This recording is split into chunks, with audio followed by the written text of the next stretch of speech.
Right ఇక BRS లో కవిత లేఖ కలకలం రేపుతోంది. ఈ విషయంలో పార్టీ ఆచితూచి అడుగులు వేస్తున్న లేఖ లీకేజీపై కవిత ఆగ్రహంతో ఉన్నట్లు సమాచారం. ఇక పార్టీలో తనకు తగిన ప్రాధాన్యత దక్కకుంటే తన దారిన తాను చూసుకునే ఆలోచనలో ఉన్నట్లు తెలుస్తా ఉంది. లేదంటే కొత్త పార్టీ పెట్టే యోచనలో ఉన్నట్లు సమాచారం.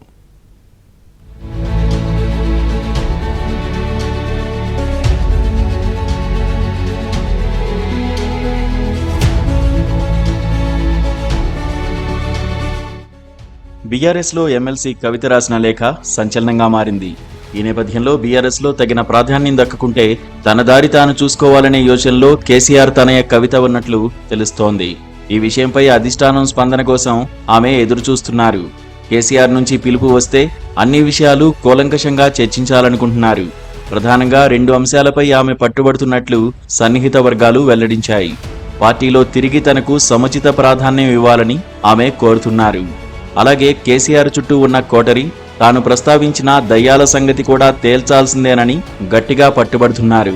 పార్టీ అధినేత సానుకూలంగా స్పందించుకుంటే కఠినమైన నిర్ణయం తీసుకునే యోచనలో కవిత ఉన్నట్లు విశ్వసనీయ వర్గాల సమాచారం. అవసరమైతే బీఆర్ఎస్ నుంచి బయటకు వెళ్లేందుకు కూడా ఆమె సిద్ధమైనట్లు పార్టీ వర్గాలు చెబుతున్నాయి. కవిత కొత్త పార్టీ దిశగా అడుగులు వేసే అవకాశం లేకపోలేదని అంటున్నాయి. 2 వారాల కిందటే కవిత కీలక నిర్ణయం తీసుకుంటుందని భావించారు. ఎందుకో కార్యరూపం దాల్చలేదు. తాను రాసిన లేఖపై కేసీఆర్ స్పందిస్తారని, తాను ప్రస్తావించిన అంశాలపై చర్చిస్తారని ఆమె భావించారని, కానీ అవేవీ జరగలేదని, మరికొంత సమయం కవిత ఎదురు చూశారని, ఈలోగా ఆమె రాసిన లేఖ బయటపడిందని తెలిపాయి.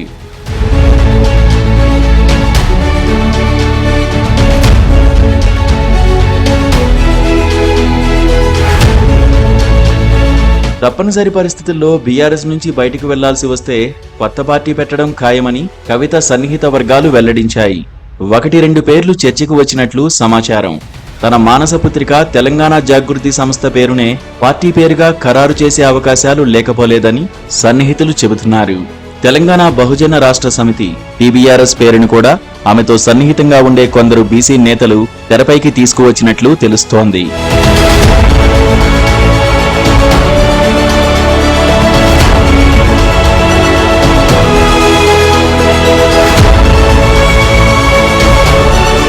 ముఖ్యంగా తన లేఖ లీకేజీపై కవిత తీవ్ర ఆగ్రహంతో ఉన్నట్లు ఆమె సన్నిహిత వర్గాలు చెబుతున్నాయి. తాను చెబుతున్న దయ్యాలే వాటిని కావాలని బయటకు విడుదల చేసి ఉండాలని ఆమె భావిస్తున్నారు. ముందు లేఖ ఎలా లీక్ అయిందన్న విషయం బయటికి రావాల్సిందేనని కవిత పట్టుబడుతున్నట్లు తెలిసింది. గతంలోనూ అనేక చేదు అనుభవాలను కవిత ఎదుర్కొన్నారని సన్నిహిత వర్గాలు అంటున్నాయి. గతంలో కేసీఆర్తో ఫోన్లో మాట్లాడేందుకు కవిత పలుమార్లు ప్రయత్నించినా తన తండ్రికి ఫోన్ కూడా ఇవ్వకుండా చేశారని, ఇటువంటి పరిస్థితులు ఆమెకు మింగుడు పడకుండా చేశాయని సమాచారం. తన లేఖ లీకేజీ వీరులెవరో తెలిసేదాకా పార్టీ కార్యాలయానికి కానీ కేసీఆర్ వద్దకు కానీ వెళ్లకూడదని మరో ఆలోచన కూడా కవితకు ఉన్నట్లు సన్నిహితులు చెబుతున్నారు. తాను రాసిన లేఖనే లీక్ చేస్తారా అన్న ఆగ్రహావేశాలతో ఆమె ఉన్నట్లు జాగృతి వర్గాలు వెల్లడించాయి.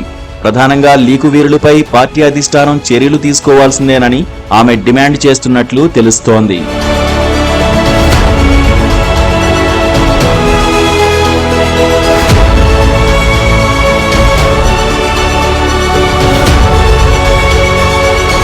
అయితే కవిత లేఖ విషయంలో ఎవరూ నోరెత్తవద్దన్న అధిష్టానం ఆదేశాల మేరకు అంతా గప్చిప్గా ఉన్నారు. ఆమె ప్రస్తావించిన అంశాలు ఎంతో విలువైనవి మాత్రం అంటున్నారు. కేసీఆర్ కోటరీ విషయంలో కవిత ప్రస్తావించిన అంశాలపై బహిరంగంగా మీడియాతో మాట్లాడే ధైర్యం ఏ ఒక్కరూ చేయలేకపోతున్నారు. శనివారం నిజామాబాద్ జిల్లాకు చెందిన ఓ మాజీ ఎంపీపీ కవిత లేఖలో ప్రస్తావించిన అంశాలు సరైనవేనని, దానిపై అధిష్టానం సీరియస్గా చర్చించాల్సిందేనని పిలుపునిచ్చారు. బీఆర్ఎస్ లో కవిత అంశంపై ఒక్క కేటీఆర్ తప్ప మిగిలిన వాళ్లంతా మౌనముద్ర దాల్చారు. కేటీఆర్ కూడా కేసీఆర్ ఆదేశాల మేరకే కవిత అంశంపై స్పందించారని పార్టీ వర్గాలు వెల్లడించాయి. పార్టీ అంతర్గత విషయాలను అంతర్గతంగానే మాట్లాడాలని చెప్పడం ద్వారా కవిత వ్యాఖ్యలకు ఆయన కౌంటర్ ఇచ్చారు.